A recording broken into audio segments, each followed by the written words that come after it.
Okay, yeah, I'm ready to go. Okay. So we're thrilled to have Jeannie and Todd of the Auslander-Kassendorf group with us today to show us how they do their Zoom listing presentation. And I know this one that they did, it was somebody that they had never met, and it was a house that they were never in, and they took the listing. So I'll let them run with it, and I'm gonna be the seller. So. Okay. So Steve, thanks so much for having us out to meet with you. We did your video tour. Thanks for giving us a really detailed look at your house from the inside, from the outside. And I know that we asked you to look into the tiny nooks and crannies of the lower level and the unfinished areas, because we really want to see not only the bells and whistles of your house, but also other things that are important. We are not inspectors. We're not home inspectors. We don't have home inspector licenses. But if we see something that kind of stands out to us, we are going to make mention of it, because it's something that an inspector is going to probably flag as well. So it may be something that you may need to take a look at before we get your home on the market to see if there's any issues. We didn't see anything that really struck us at the time. So, let's begin. And Steve, we are so excited, and thank you again so much for inviting you into our home. Typically, we would be doing this sitting across from you, but of course, this is a different time. So thank you so much for inviting us into your home on your laptop. Sure. Thrilled to have you guys. Now I'm going to break script for 1 second, just to be clear so you guys understand. This person found them however they found them. I'm going to say I found them on Zillow, and she did a video of her home, a detailed walkthrough video of their home, and gave it to them before they had this conversation. Just wanted to be clear about that. Yeah. So I'm thrilled to have you guys in my home today. It's so nice to really meet you guys. Thank you. So the first thing that we always do when we start any presentation is we want to really find out what's important to you when you hire your next realtor. So what are you looking for when you hire a realtor? Well, I want a realtor who has a good, solid reputation and gets the job done. And for me, it's kind of urgent that my plans happen the way I want them to happen. So I want the sale to happen in a timely fashion as well. And I really, communication is important to me, Todd, Jeannie, because I know you guys are busy realtors, hence your reputation. And I do have my house to sell, which is very important to me. But I just want to hear from you guys so I know what's going on at all times. So you're saying reputation is important. Timely manner is important to you, and yes, communication is important. Totally. When you say timely, what does that mean to you? Yeah, well, before all of this happened in the world, I was hoping to, get my house on the market and get it sold quickly so I could be down in Florida by the summer, at least some point in the summer. So I'm hoping that can still happen. Mm-hmm. And Steve, what's bringing you down to Florida? Family, and I hate winter. Okay, great. And do you have a property down there already? No, I have something in mind, but no, not yet. So then the other question that we always ask is, do you need to sell this home in order to purchase your next home? Yes, I do need to do that, yes. Okay. And just by the way, the reason why we both are looking down is we're taking notes. So again, if we were in person, you'd be seeing. So just want to let you know that. Sure, I appreciate that. And are you working with anybody down in Florida? No, not yet. Just realtors down there. No, I've got friends and family down there. They've been pointing out houses to me, but no, I haven't met with a realtor yet. No. Okay, so we can talk about that as well, because we have a very strong presence in Florida as well. We're happy to recommend and find you a very solid agent that can help you down in Florida as well. So wonderful. We can certainly take care of that when the time comes. But really, the priority is getting your home on the market and getting it sold for you so that you can start looking down there. Sure. So I sent you my video. Did you guys really grasp my house? Do you really know my house now? Do you really think you know about it? So I can certainly speak to that. So your videography skills are excellent. Thank you. So I don't know, maybe you've been doing videos for a while, but it was really great. We were really able to take a look at. So we look at a few things. We want to look at the condition of the home, and we also want to look at the bones of the home to sort of get the sense. You know, we love the fact, you know, your kitchen was really gorgeous. We loved the upgrades you made in terms of the granite counters, the cathedral ceiling in your family room, and all of the light that poured in. We loved that. We loved your hardwood floors. Had you just had them refinished? They look beautiful. Yeah, not too long ago. I'd say like 6, 8 months ago. Wow, yeah, they were really great. So, and again, I think it was a very long video. I think it was 34 minutes. So that was a very long video, but it was really great. We did certainly get a sense of the home. So thank you. Yeah, and then now before we really get into more of the discussion about the home, I wanted to come back to a couple of the points that were important to you. You talked about the timeliness of getting it sold. You talk about communication. So let's talk a little bit about how we communicate with our clients. You know, for us, communication is probably one of the most important elements of working in a team manner, because when we sell a home and we work with a client, it's a team project. It's not Jeannie and myself and you, the seller. It's all of us working together. And the more that we're able to communicate and be on the same page, we're then going to be able to accomplish those results for you. Communication is key because we want to make sure that you are constantly on board with what's happening in the market. What is your competition doing? Is there a new home that's coming on the market that's similar to yours? You're going to know about it. Is there a home that's on the market that just got an accepted offer that's in competition with you? You're going to know about it. Is there a home that just closed that's similar to you? You're going to know about that. So as long as you always know what's happening in the market, then you're going to know if you're positioned correctly. Communication always also is about, Jeannie's texting. Sorry, I'm texting him. So communication is key. You always have to know what's happening in the market, and also feedback is really important as well. Making sure that you know what's happening on every single showing and what buyers think of your home.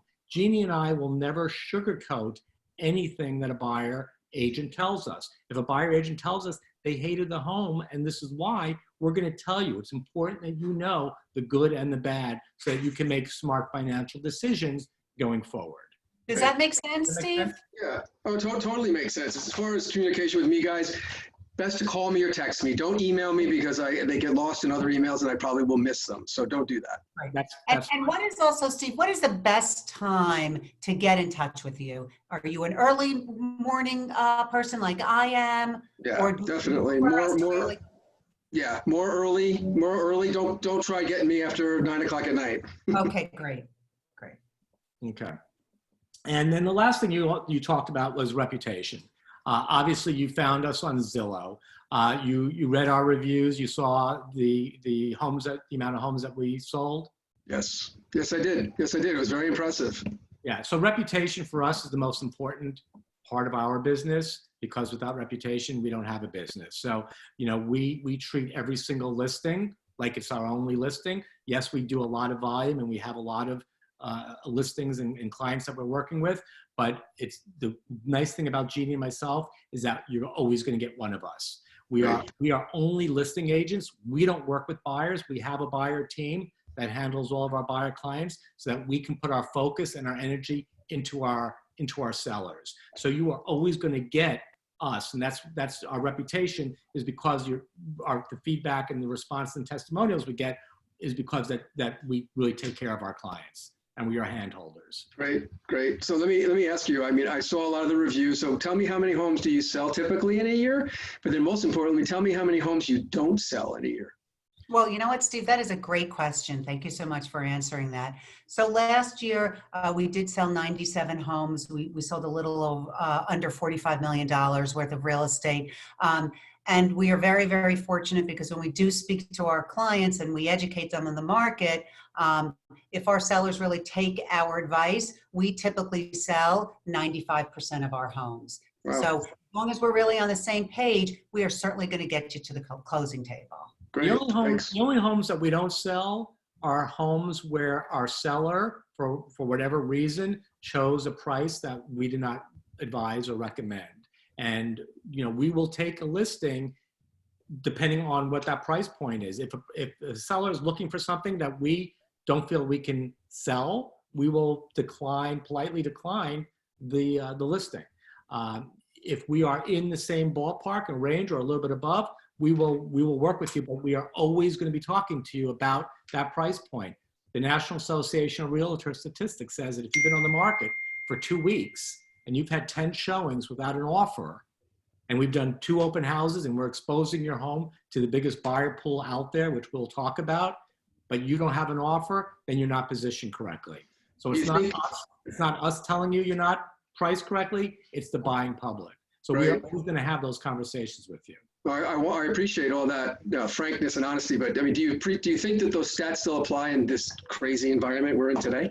Yes. Well, you know what? Again, you really have. That's another really great question, and I think those stats. It's even more important today. So year over year, inventory is down 62%. So what that's telling our sellers, and when we're communicating with our sellers, is that clearly less sellers are going on the market, which means there's less competition for you. The other part of the data point that's so important is the buyers that are out there today, Steve, are so motivated.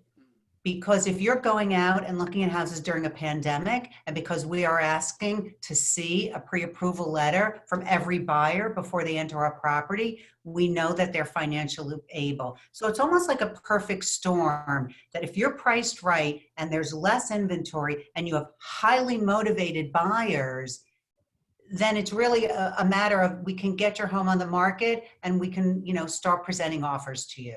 And so you're saying we know they're pre-approved before they even walk into the house or can even, eventually come into the house. That's cool. And then how do we, well, maybe you're going to get to this, but how do we handle showings? What are we going to do? What's the best way to do this? So as far as showings, typically the way we've worked in the past is we use the showing service called Showing Time, which was very effective. A buyer wants to see your home tomorrow at 2 o'clock.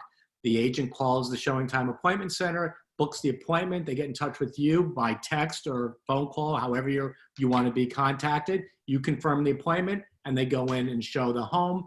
After the showing happens, they get an email for feedback. They fill out the feedback form. They send it to you. Jeannie and I get that the exact same time you do. If you don't get the feedback sent, then Jeannie and I pick up the phone and actually call the agent ourselves and get feedback. We're not doing that right now because we want to be in control of every single showing that happens. So the way we have it set up now is an agent calls me or Jeannie and says, I want to show the home tomorrow at 2 o'clock. I say, that's fine. Please send me the COVID disclosure and health questionnaire that is on the listing. You can pull it right off the MLS, right on the listing. Once that's, and the pre-approval letter. Once you send that to me, then I can confirm you for that appointment tomorrow. Once I get that confirmation and that's sent to me, then we're gonna speak. I'm gonna say, Steve, I got a showing tomorrow at 2 o'clock. Are you okay with that?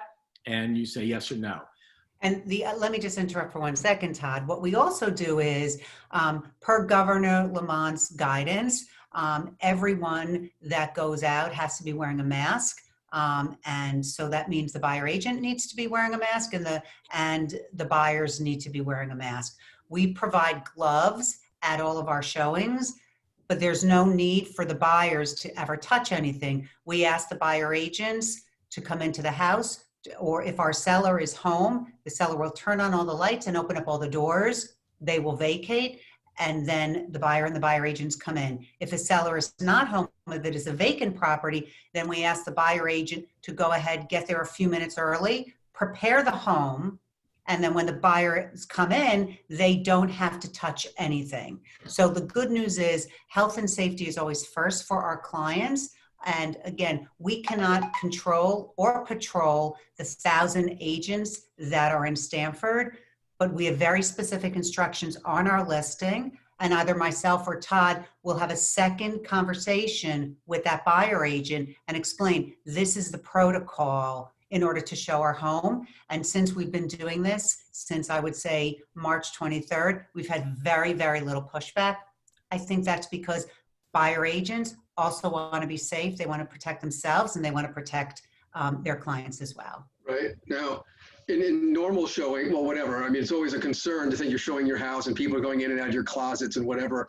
I mean, is that still happening? Are they going to be touching my stuff? What's that all about? So again, oh, go ahead, Todd. So what we always say, and again, we're really talking about two different things. We're talking about pandemic and we're talking about non-pandemic.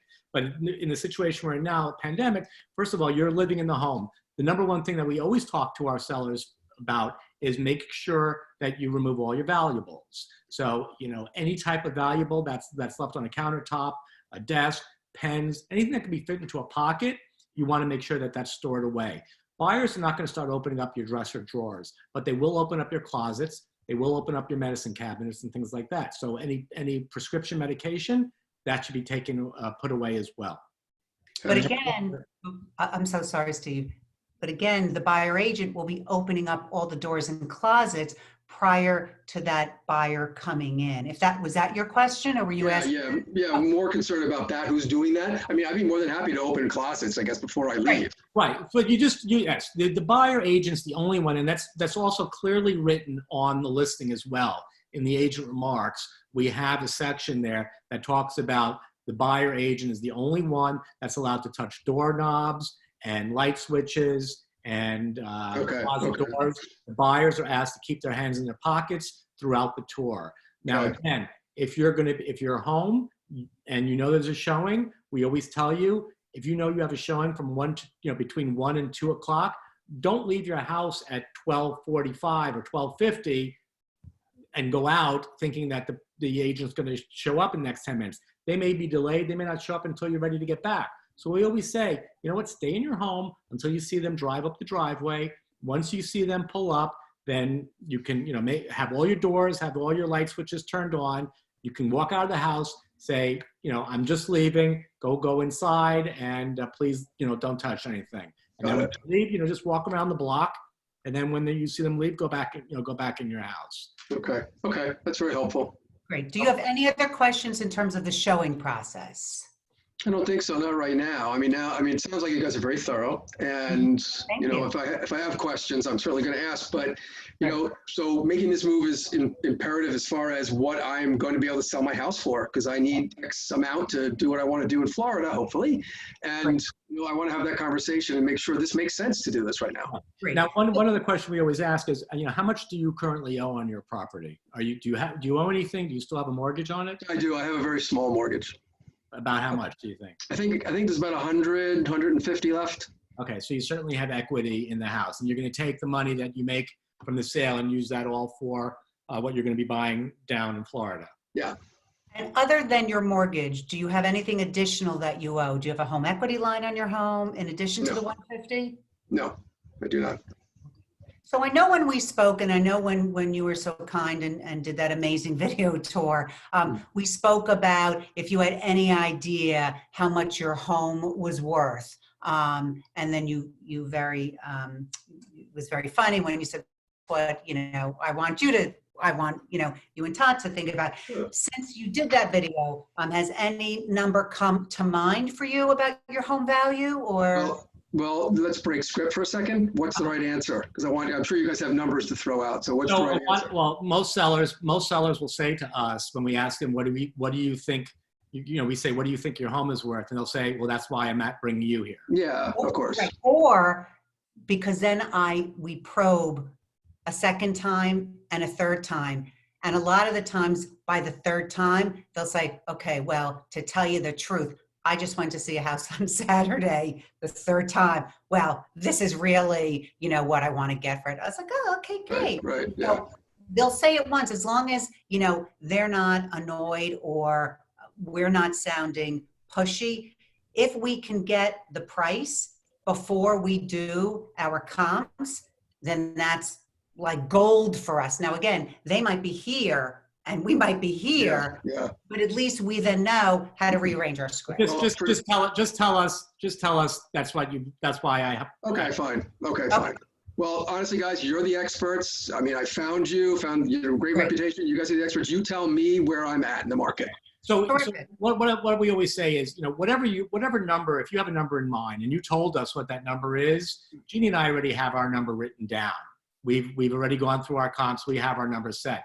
Whatever you tell us, is not going to influence how we come up with your price. We are, the one thing about us that you'll see is that we are extremely transparent. We are never going to tell you a price because that's the price you want to hear, because it doesn't serve you and it certainly doesn't serve us. At the end of the day, your home doesn't get sold. So, we may not be on the same page as far as what we feel the value is, but we're going to go through the comps with you. And at the end of this exercise, we're then going to ask you, what do you think based on what we're showing you? What do you think the home is valued? And then hopefully you're going to be able to give a price, not what you want, not what you need, but what you think the value is based on fair market value today. And then we're going to give you our price that we already have written down, and let's hope that we're all on the same page. If we're not, then we're going to discuss that. Does that make sense? Yes, absolutely. So you guys have comps for me? Sure. Okay. So what Todd's going to do right now is Todd's going to pull up our MLS, and we take a look at it a few ways. So we know that your home is in mid-city. You know what, Todd, just when you get to sold, click out 294 Broad, because that's the house we're doing. So we know that your home is in mid-city. So what we do is we take the micro look first. We're going to look at what has sold in mid-city, what's under contract, and what is active in mid-city. And then what we're going to do is we're going to pull out and we're going to look at a macro view. So within the price point where we think you are, then we take a look at what are the homes that are active on the market. A buyer first starts with price point. Unless they have specifically identified a neighborhood, they're going to say, okay, I'm looking between 5 and 6 or 4 and 5. But we first have to look at neighborhood because that's where an appraiser is going to start. So we're first going to take a look at what has sold. Wait, Todd, take out the price. Yeah.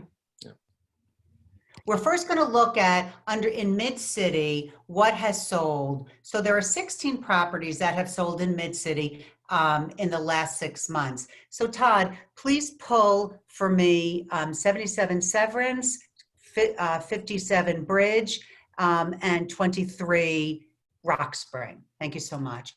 And then we're going to show you the homes so that you take a look at the condition. And then this way we're going to, so again, your home was a 3-bedroom, 2-bath, 2,200 square feet. You don't have a garage, but you have an enormous square footage, but you are on a busy road. So this home just sold May 1st. So this is actually a great home. Because this is the interesting thing about this home. If you go back to the property history, you'll see that it started, it's hard to kind of figure this one out. Started at 750. Oh my gosh. This was a short sale. So you could see that they reduced, it was on the market. They reduced. They got an accepted offer, and they ended up closing for 390. But this was a short sale property, as you see here. But when you look at, so we tried to do apples to apples. You're a 3-bedroom, 2-bath. This is a 4-bedroom, 1.5-bath. This home is a little bit smaller, and this sold for 390. So we just take a look very quickly. It was a short sale, right? Right. Yeah. And are you familiar with short sale? Mm-hmm. Right. Yes. So we know that it's a little financially distressed. Right. The next home is on Bridge Street. So this is actually a great comp for you because Bridge Street is a busy home. Todd, if you could scroll up, please. Busy street. Yeah. Busy So street. this home, property, you look at the property history, you always go back also, when you see 93 days, that may not always be correct. So we always have to look at the actual property history to see if this house had been on previously. Once a home is off the market for 90 days, it resets to 0. So this home actually it is true 93 days. It came on the market in August. They got an accepted offer in a month, and then they ended up closing for 405. 4-bed, 1.5-bath. Right. Now, again, your home has 3 bedrooms, 2.5 baths. Your home is a little bit bigger, Right. but it does have the extra bathroom. Your home is in better condition. Much better condition. As you can see, this is very dated. Yeah, I was gonna say, Yeah. condition-wise, I don't know, but I mean, I've updated more, yeah. You're in much better condition than this home. But this is a home that's sold on a busy street, which is good because there are buyers that will buy on busier streets like yourself. Mhm. Right. And you just have to be priced right. This was priced at 419 because of the condition of the house. Your home is clearly in much better condition. Okay. With another business. So now we look at, so this was a very pretty home. So if you look very quickly, this was listed at 439 and it closed for 455. So what do you think that tells you? Probably priced really, really well, and many people were interested. Correct. Correct. 20 days. So again, this does have an additional bedroom. It's 4 bedrooms. You have 3. This was in very, very pretty condition. Also, it could be walking distance to one of the 2 Orthodox synagogues, so that is always desirable. It had a very pretty kitchen. You can tell that it was freshly painted. The floors look very nice. It was in very nice condition. Mm-hmm. And again, that was a 4. This is a lower level bathroom. Yeah. So again, your house is comparable in condition to this house. So again, you are bigger in square footage, a little bit smaller in bedroom size, but then we're weighing out again. So you want to keep that number, that 455 number, in your head. Okay. So the next thing we do is we take a look at what are buyers writing on today. So these are homes that already have accepted offers. Todd, can you just pull one line, please? Thank you. Okay. So Todd, please pull Reynolds and McLean. Okay, because Jessup. Okay, great. So let's just show those 2 because the other ones really aren't relevant. Okay, so let's. Powell. Oh, sorry. I'm so sorry, Powell. Okay. I like West Lane, 1.375. That Yeah, sounds- well, Yeah, that's a beautiful. That house, you can fit 4 of your homes inside this. That's a beautiful, beautiful home in a Yeah. beautiful neighborhood. Okay. So again, we are trying to show apples to apples. So here's the perfect example of a home that is in amazing condition, much smaller, but we call this home, you move in on Friday, you close on Friday, you move in and you go to work on Monday. You don't have to do anything to this home. And buyers will pay a premium for that. So as you can see, beautiful floors, nice, nicely updated kitchen. Paint color is a little bright, but that's easy to fix. Mhm. And again, it has amazing curb appeal. Again, a much smaller home. Yep. Nice, How long- renovated. nice fenced-in backyard. How long is this? We do this also. We do floor measurements for all of our listings as well. Okay. I'm sorry, Steve, what was your question? How long is this one on the market? Or was it on the market before? So this house came on the market on February 28th and on April 16th. So about a month and a half, they got an accepted offer. They didn't have to reduce the price. They got an accepted offer. We don't know what it's going to close for, but based on how long it was on the market, you're figuring, and also the list to sell ratio in Stamford is about 96%. So you got to figure it's going to be somewhere between 95 and probably 97, 98% of the asking price is our guess. That's pretty close to asking. What? Okay. Okay.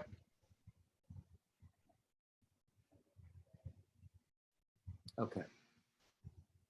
So this is McLean. This, just to look at the property history here. This sold back in 2017 for $450, and they put it back on 2 years later for $479. They had to reduce to $469. They reduced from $469 to $459, and then they got an accepted offer. So 154 days. I know that you don't want to be on the market for 154 days. No, that's too long. So this is a Right. case where they priced it too high. They weren't getting any activity, and they had to reduce it twice before they got into a price range that was going to be attractive to a buyer. Okay. Okay, and then you just want to show the photos. Okay. And then, So again, it was a nice house. Yep. And needed some updating. And then Powell, so this home, Todd, if you want to show the property history on this one. okay. So as you can see, this one, this has been on and off the market already. So this started at 545 back in May of last year. So a year ago. They had to reduce it. They waited a month and a half. They reduced it from 545 to 519, then waited another 2 months and reduced it from 519 to 505. And then 2 months later, it expired. So clearly was positioned wrong. They lost the market, and then they put it back on the market this March. Great timing for the pandemic, but they were able to put it back on at 485. And within 5 days, got an accepted offer. So what this tells us is the importance of pricing your home correctly. Had they priced it here back in last May, when we were in a different type of market, they might have done even a little bit better than what they ended up with. Right. They priced it at 485. Right. They got an accepted offer. It came back on the market a week and a half later. There may have been some inspection issues, possibly. Okay. And then it took another month before they got another accepted offer. So now What's so important, Steve? Sorry, Todd. What's so important, Steve, is that you don't want to be on the market for 186 days. We know you want to sell your home quickly. So we are listening to what you're saying, and it's so important to price your home right out of the gate at that sweet spot, we always say. Because again, buyers today, because these are your highly motivated buyers, they know the market. So they'll see 3 or 4 homes and they will know what is priced correctly. So you don't want to be like this home and chase the market. You want to put it on correctly the first time around and then go ahead and get your accepted offer. The other thing we always say too, which is really important, is it's very easy to overprice a home. We can tell you, put your home on the market for 550 and we know it's overpriced. Or 600, we know it's overpriced. And you're gonna end up chasing it like these homes. You're gonna have to reduce. It's impossible to underprice a home. We hear from sellers all the time, the 2 biggest things we hear is, I don't want a fire sale and I don't want to give my house away.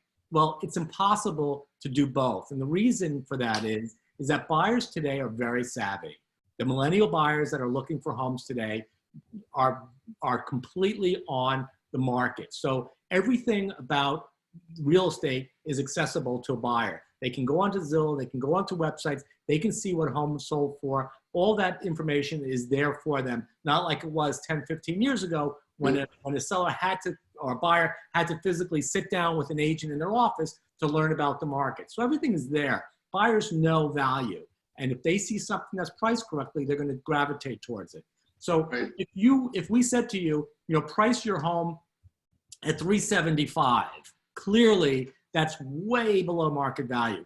What do you think would happen if we said that to you? My goodness, I'll probably have like 100 people wanting to see my house, and what would happen? What would happen as a result of that? Hopefully, I guess, like one offer outbidding the next. At the end of the day, you are always going to sell your home for fair market value. It's just a matter of how you want to get there. Do you want to start here and work your way down and take 6 months? Do you want to start here, which we don't advocate either, pricing it way below market value and generating, crazy bidding wars to bring it up to fair market value? Or do you want to price it at fair market value right off the bat and get that buyer that's interested and get an accepted offer? Yeah, it seems to make more sense to be right at the market where it needs to be, I think, because my house is in good shape. I don't think I have to underprice it. And yeah, I just want to be straightforward as we can be. Right. But one question I have is, am I at a bit of a disadvantage because I have 3 bedrooms? So much of what you showed me had 4. No, so you're not at a disadvantage at all, because what your home has that a lot of these other homes don't have, you have an unbelievable kitchen. Okay. Your renovation, I don't know what designer you hired, but it is so spectacular. So someone is really going to gravitate towards that kitchen and say, you know what? Yeah, 4 bedrooms would be great, but I would much rather have that phenomenal kitchen. So no, again, if a buyer has to have a 4th bedroom, then your home isn't going to work. But the fact that you do have 3 bedrooms with a crazy kitchen, then you're, no worries. Okay. Right. We have to balance the positives with the negatives. And when we do all that, we're able to really fine tune where you should be positioned. Okay, so I like this. Powell looks pretty good to me. I think I'm a little bit bigger than Powell. Right. But so where do I compare to that? Well, Okay. the last thing we're going to do is look at what is your competition today.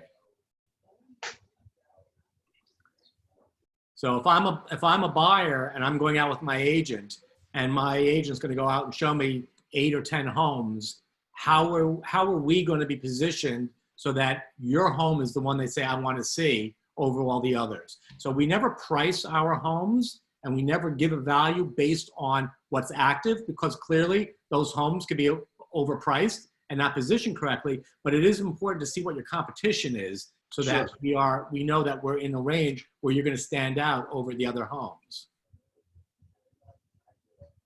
So just do the one line, Todd.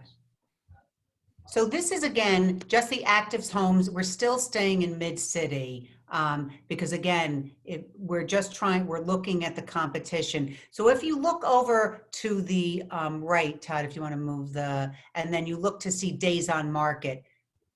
So what's interesting to see is there's a lot of homes here. I would say maybe half of them are over 100 days. Do you know what we call homes that are on the market for over 100 days?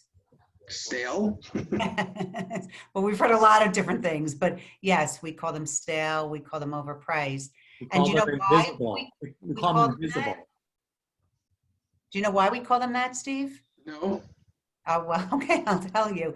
We call them that because if a buyer sees that a home is on the market for over 100 days, they're just not going to look at your home because they're going to think that something's wrong. Mm-hmm. So we're not even going to really look at these homes as competition because clearly they're so overpriced. Right. Got it. So again, you know, you're going to be, oops, wait, go back to, go to the one line. Yep, a little technical difficulty. Okay. Is the recording still on? Yes, it is. One line. And again, sometimes this does happen where we have a little glitch. So then I'll, you know, do a little song and dance. Okay, here we go. Great. Okay. So again, we're still looking at those 10 homes, the one line. Okay. So again, you know, we want to see where you think you would be comparable to. Again, we're looking at square footage. We're looking at bedrooms and bathrooms. So there's some 3s and there's some 4s, but a lot of these homes have been on for a really long time. Mm-hmm. Then what we do is we pull out of mid-city and we go straight into the full on Stanford. So we're going to pull up between 5 to 6. Because that's where, the reason is that, you know, again, a buyer is not, some buyers will say, I only want to live in a specific area, but most buyers are going to look by price point and then say, okay, let me see the different neighborhoods. So it's important to see what your competition is and what your comps are for mid-city, but a buyer may say, show me the best homes that are out there between 5 and 600. I'm sorry, Ted. I'm sorry, 4 to 5. Sorry, Ted. I mean, between 4 and 5.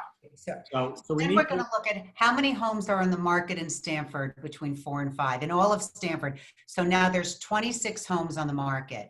And then what we do is we take a look at, well, how many are back on the market? So there was probably a challenge with those. And then N is how many new homes are coming on the market. So as we're still in a pandemic, but you can see more homes are coming on.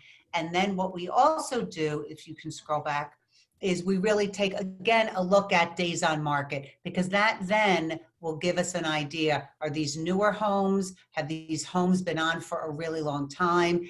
Anything that has an acre, we're going to take out because we know that's really not a comp. If someone's trail, spinning wheel, you know, Cousins, these are all North Stanford homes, which really are not going to be comparable and probably attract the same type of buyer. Right.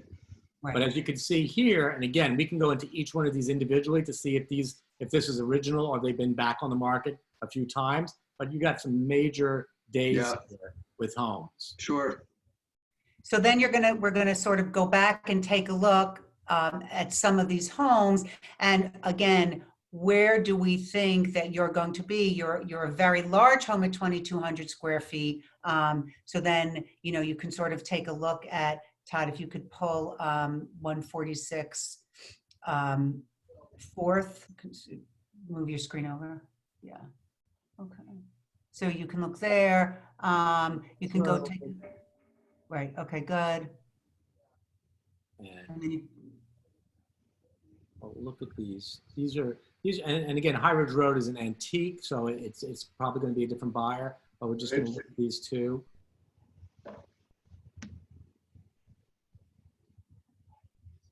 okay, so 4th Street again, this is a very desirable area. You can walk to downtown. You can also walk to the Orthodox, so that is a plus. Now, again, it's a smaller home, but it does have a 4-bedroom, so you're sort of way out. Terrible pictures. And again, we talk about how we stage homes, and we use a professional photographer. They use a wide-angle lens. Jeannie's an expert stager. We would never put a home on the market that looked like this, because a buyer is going to start their search on the internet. That's where they're looking. And if you come across a house that these pictures, you can't really see the rooms because you're just so distracted by this coffee table, by this throw on this chair, the dining room here. It's just distracting. Mm-hmm. And it doesn't really show the room. These dish towels here. When we take pictures, we show you what our listings look like. There's nothing on the countertops at all. Nothing. And I know we sent you, Steve, so you saw what our listings look like. Yeah, yeah. And from seeing my video, how prepared do you think my house is? Do we have to do a lot of work? No, I mean, I would come over, maybe I would need an hour tops at your home. And again, I come with my mask, I come with my gloves. You don't have to be in the house for me to come in and do my staging. If you want to be there, that's fine. And we're certainly more than 6 feet apart from each other. But it wouldn't take more than an hour for me to come on in and do what I need to do. Okay. I mean, but look at this. This is just, this is not the way to show a home. Yeah, no, my bedroom doesn't look like that. Right.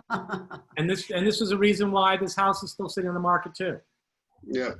Right. Okay.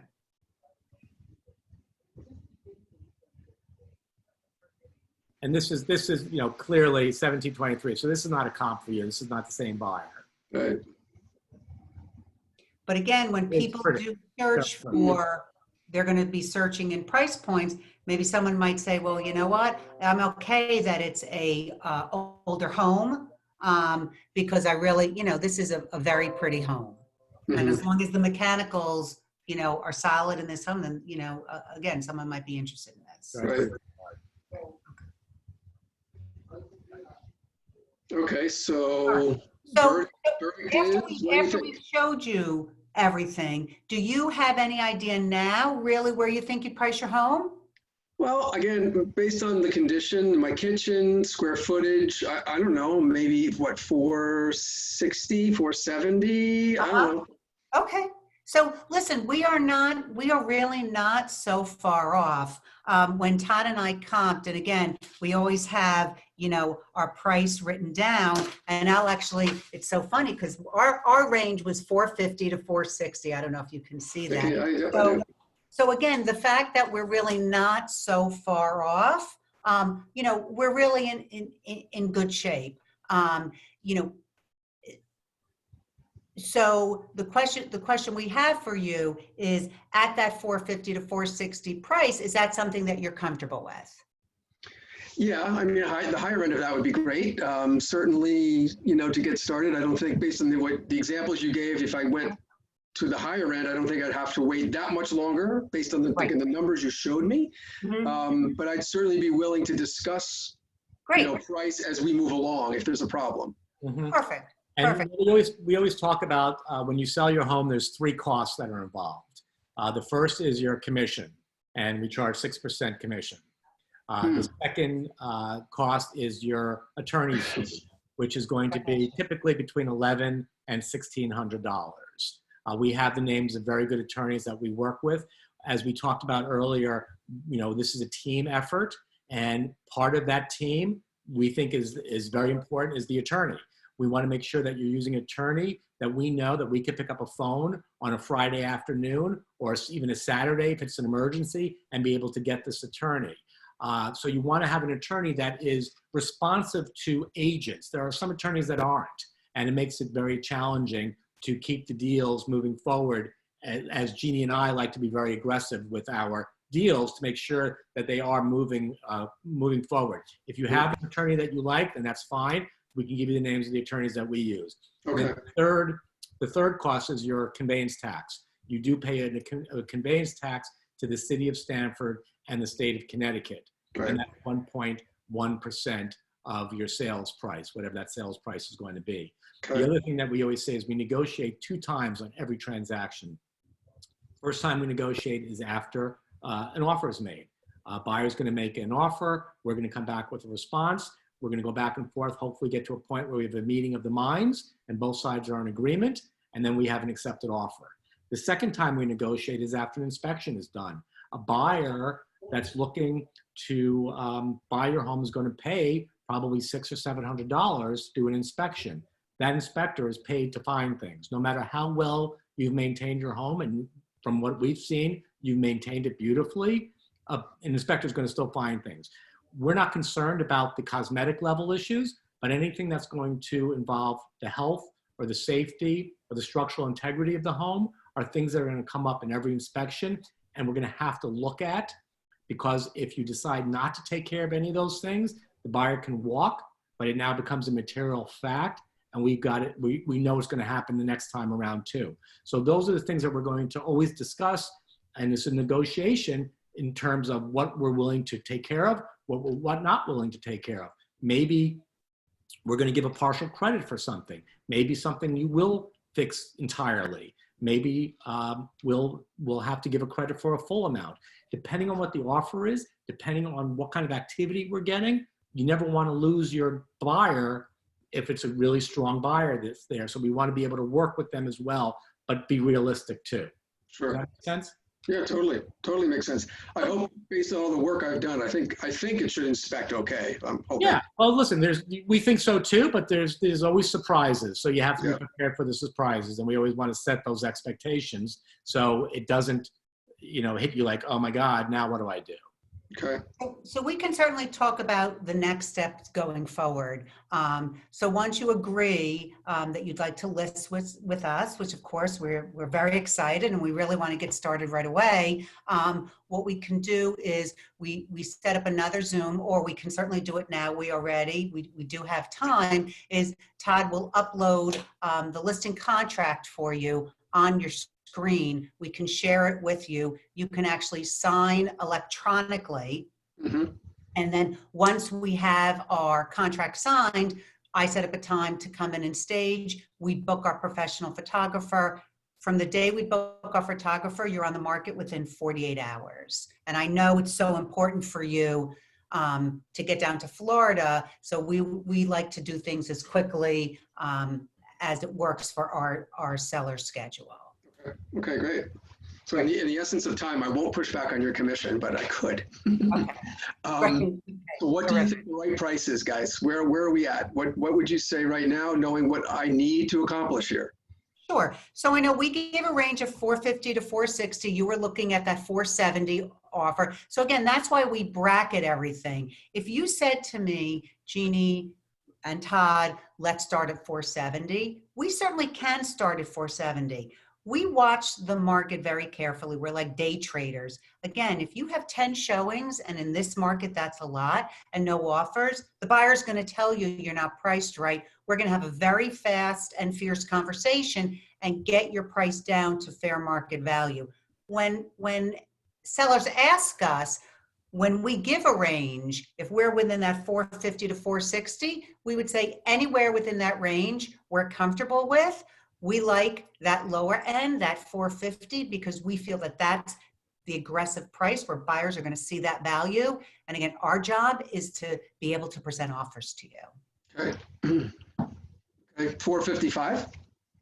You know what? We can do 450. Yeah. Absolutely. Awesome. Does that sound great to you?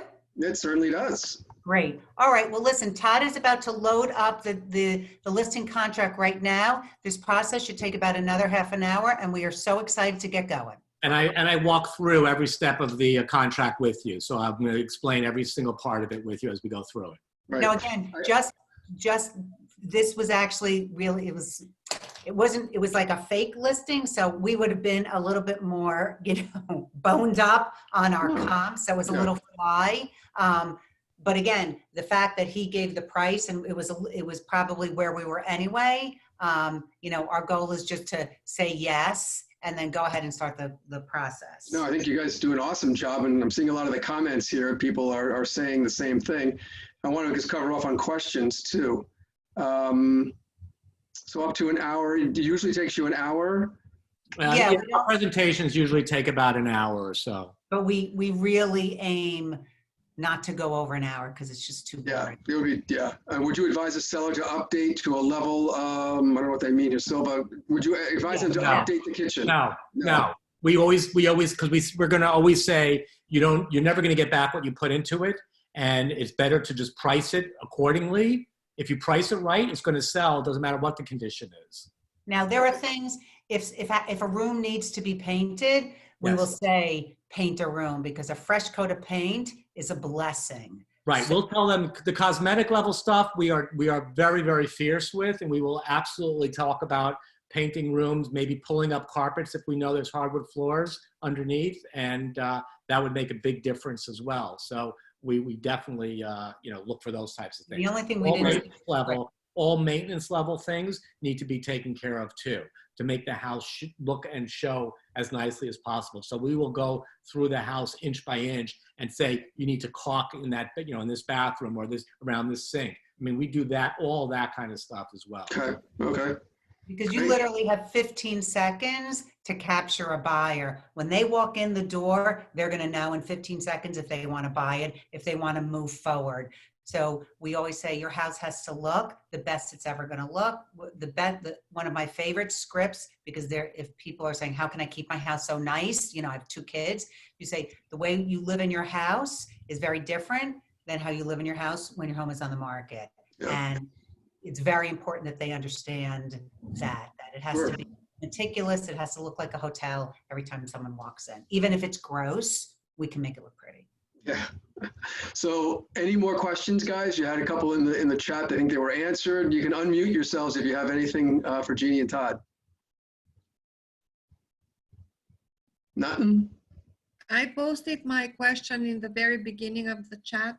Yes, so that question was no, we would never have them renovate a kitchen. No. She's talking about a house that's completely stacked and cluttered. Oh, okay. So we've listed homes where we sold a house. I mean, it was like almost a hoarder situation. Well, They it was a hoarder. physically didn't have the means or any way to be able to empty the house. And we've sold it. And we've done it 3 or 4 times where we've sold homes that the buyer actually bought the contents in the house and was responsible for removing it themselves. Wow. We price it differently when it comes to that, but we've done that.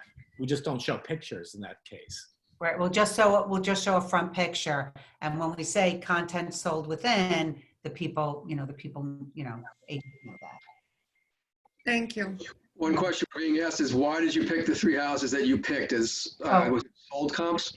Yeah, again, I'm sorry. This wasn't really for, we would have done it differently had it been a real house with the real comps. We just kind of, made believe. Right. So typically what I do, Amy, is I put together the comps. Todd and I go over it before we have our appointment. He puts it up. I go through them, but I'm very specific. We used to show, like 27 houses.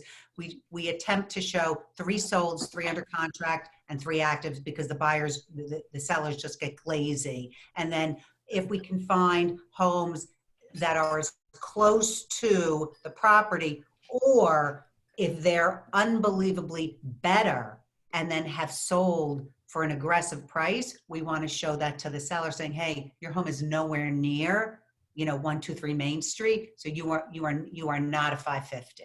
Yeah. And to answer Marvin's question, Jeannie and I do, the amount of marketing we do, it pales in comparison to anybody else. We have never, ever, in any of our listings, put out brochures on tables or even color printouts, black and white. You know, we don't spend much money at all. Our marketing dollars are on Zillow. We're premier agents on Zillow. That's where we put our marketing dollars. What we always tell our sellers, you can do all the bells and whistles and you can have a dancing bear on your front lawn. If you're not priced right, you're not selling it. So all buyers start their search on the internet. So photographs and price are what sells your home. If you don't have those two things right, you don't sell. And if you're going to spend any money, hire a really good photographer, because that's what's going to attract the buyers into your home. And whatever you can do to make your home look pretty, you got to do it. Make sure that home is staged. Yeah, make sure that home is staged to the nines, and make sure the photographs are beautiful. If you got that right and your price is right, you don't need any other type of marketing. Buyers are going to find the home and they're going to make offers on it. I have a question for Jeannie on staging. Yes, Jacqueline. Hello, Gia. So when you go there and you say that you take an hour, say, and go do staging, how would you do that? Especially if they're not in the home, do you take a box and, this is what rid of, do with it something, or how do you do that? Well, that's another great question. By the way, whenever Steve asked a question, I would, well, that's a great question. Oh, such a great question. Because you have to acknowledge what the seller is saying. Todd and I talk over each other all the time, which we're always working on. But when you acknowledge a seller, that's great. So to your question, I've done it before where I let myself in, I take out anything that I don't want in the house, and I leave it in a corner of the room. And then when the seller comes home at night, they'll put it in the basement, or they'll shove it into drawers. Or if I have permission, I will then shove it into a closet or shove it into drawers or walk it down to the basement in a corner. But I talk to them first about what I'm going to be moving around. I physically clearly can't move big furniture by myself. If I have to move a piece, I'll bring someone in and help me. Most of it is really stuff off the mantles, stuff off coffee tables, nothing personal. I roll up rugs. I'm not a lover of an area rug. I want everyone to see a hardwood if it's a hardwood floor. And it's, very, very, very minimalistic. Less is more always when you're staging, because you want the buyer to see the space and not their beautiful things. I would just, ask, just have it, people just go on, take a look at our listings, and you'll see there's, for the most part, there's a pretty common thread of the way our homes look and are staged. Yeah, I mean, so those pictures that you showed, with the mess everywhere, like, what do you do with that? Okay, so yes. You get them to get started on it first, I would hope. Yeah, well, of course, when I first go through, I always ask them, I said, we can do it a couple ways. And some people, they don't want me touching anything. They're like, I'll do it. I said, okay. So for instance, I have a shoot on Wednesday. I've already done staging, walk through myself. I'm going to pop over to the house tomorrow, make sure it's like homework. Make sure that they've done their homework. If there's something that they have to fix or do, I'll say, okay, do it before 3 o'clock on Wednesday. Or I either do it and then I know I'm finished. Yeah, so it's either I do it or they do it, or I sometimes do it with them. Now, I'm not really going to do a lot of that in a pandemic because I don't want to be so close to somebody. But I used to, if it would take a few hours, I'd go to the client's house and we'd go room to room to room. We'd get it done. And that's how you sell houses. I mean, Jeannie's worked with clients, 3 weekends in a row, and 4 or 5 times that have gone over to a house until the house is ready. So we do not like getting a house ready, and this is what we always talk to our clients about. You don't want your house to be on the market until it's ready to go on the market. And if it takes us going, or Jeannie going over there 3 or 4 times to do that, then that's what we have to do. So Janice, to your question, no, there's never, so when I stage, it's never, ever bringing stuff in. It's taking stuff out. I never bring anything in. And I get rid of pillows too. No pillows. Although we have brought in blow-up beds to make a bedroom look like a Right. bed. Right. We have air mattresses that we'll bring in. What about an empty home? So empty homes, we virtually stage. We virtually stage every empty home. Right.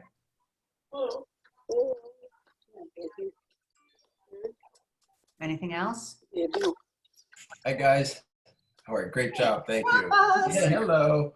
I have a question. How do you guys transition at the end to the close? Like, Yeah, so asking for- sorry, because I was a little muffled when so typically when we give the price, Rick Scott, we once did a presentation and Rick is like, I was just waiting for you to close, Jeannie. So normally we said, you know, 450 to say, well, I think 470. Okay, great. And then I usually go into the script of, look, we can work with it. You know, if Todd kind of went into costs right away and I was like, no, let's go. So we stay on that price. We say, okay, you're 470, we're 456. We're not that far away. So what are you comfortable with? And then we had that whole conversation. And then we used to physically whip out the contract right then and there. Okay, great. Are you ready to sign? I would say 75% of the time they were not ready to sign. They needed to discuss it, blah, blah, blah. And we're like, okay, fine. But then we always said, oh, great. So when should we get back to? Is tomorrow good or does Wednesday work better? And we'd set a different time. I have a call on Wednesday afternoon because we did a whole presentation, a Zoom on Sunday. She needed to think about a few things. So I have it scheduled to call her Wednesday at 4 o'clock. But we send emails out immediately after the presentation and we go over what we talked about, thank them, of course, profusely, and then, you know, follow up with the follow-up phone call. Literally, we hang up the phone and Todd is typing an email. Thank you so much for inviting you. We find that is very, very effective. Yeah. So you end with a follow-up, which is great. If you don't get it, then. Awesome. Right. And we know the next date that we're going to go. We put it in our contact management system. We never miss a phone call of that because that's our bread and butter. Perfect. Thank you. Since you know your client is Awesome. since you know your client is moving to Florida, how do you time the approach to timing? Oh, okay. So it depends on, so Steve didn't have a property yet. And if someone has to sell before they buy and he wants to move quickly, so the timing would be get contract signed ASAP, get in, get staged, get photographed, and get your home on the market right away. Does that answer your question, Denise? Okay, well, I hope. So what was the end result of this? No, not really. Wait a minute. So, so maybe what you're trying to say is that we tell our clients, look, you can't make an offer on another home if your home's not on the market yet. You know, we talk about a Hubbard clause. We talk about what a Hubbard clause is, and typically what sellers or listing agents are how they're going to respond to a Hubbard clause. You know, when we kind of flip it around on the seller and say, okay, look, as your listing agents, if I got an offer from a buyer and it was a great offer, but they haven't even put their home on the market yet, and they live in New York, and they're just, you know, getting ready to put on the market. Well, the offer is great, but why would we accept that offer? We're taking our home off the market, and now we have no control at all, and we have to now wait for you to put your home on the market. Is it going to be priced right? How long is it going to take to sell? So that's not a great offer. It's a Hubbard clause. But we will look at a Hubbard clause if the buyer has already gotten an accepted offer, they've already, inspections have already been done, contracts have already been signed, and maybe they're a week and a half away from getting their mortgage commitment. In that respect, we might look more seriously at that offer, or we might accept an offer with a Hubbard clause, but give the buyer a right of first refusal, which means that we keep the house on the market, we don't binder it. If another offer were to come in, we give the buyer that we accept 36 hours to either lift the Hubbard clause or we can negotiate and accept another offer. So we've done that before. So for our seller moving down to Florida, it would be the same thing. They're going to have to get their home, an accepted offer on their home, before they can really start looking seriously at a home down in Florida.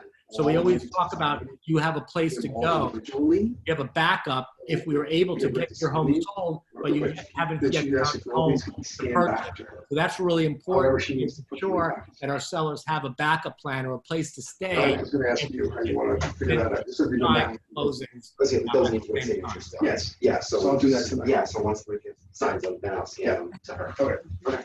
All right, and then the only last question was, if the client is not willing to price you suggest, you take, if it's really overpriced,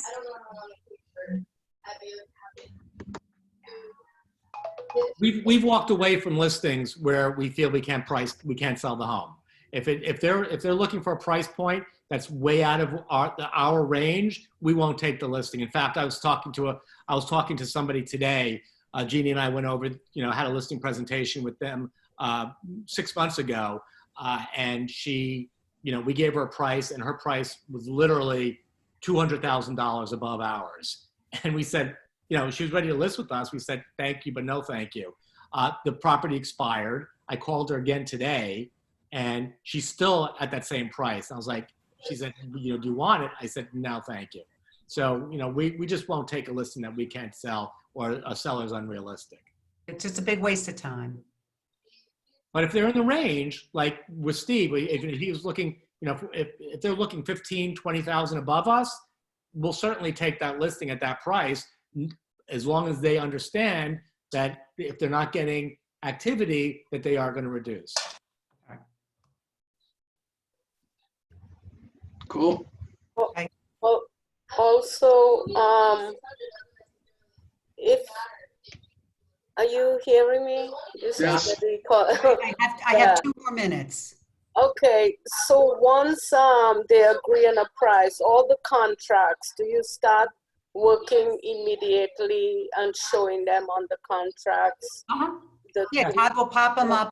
He has to share the screen. So we either do it right then and there. We set up another time. A lot of the times Todd can do the contracts. I don't have to be on the phone because he just does the contracts. So sometimes we split up the stuff. But yeah, you want to get the stuff. You don't want to signed. wait. You don't want to wait. You don't want to wait. Waiting is never a good thing in our world. Are we good? Any more questions? You guys could always just email Jeannie and Todd too, or text them. Yeah. We're always happy to, we're always happy to answer any questions. People call us all the time. But I'm telling you, the market's a little crazy right now. The buyers out. Yeah, they are. We just had multiple offers on our last 2 properties. We just put them on last week. So go Yeah. get these listings. Go get these listings. All right, guys. Thank you so much. You guys are pros. Thank you. Thank you. My pleasure. Thank you, guys. 4:30. Thank you.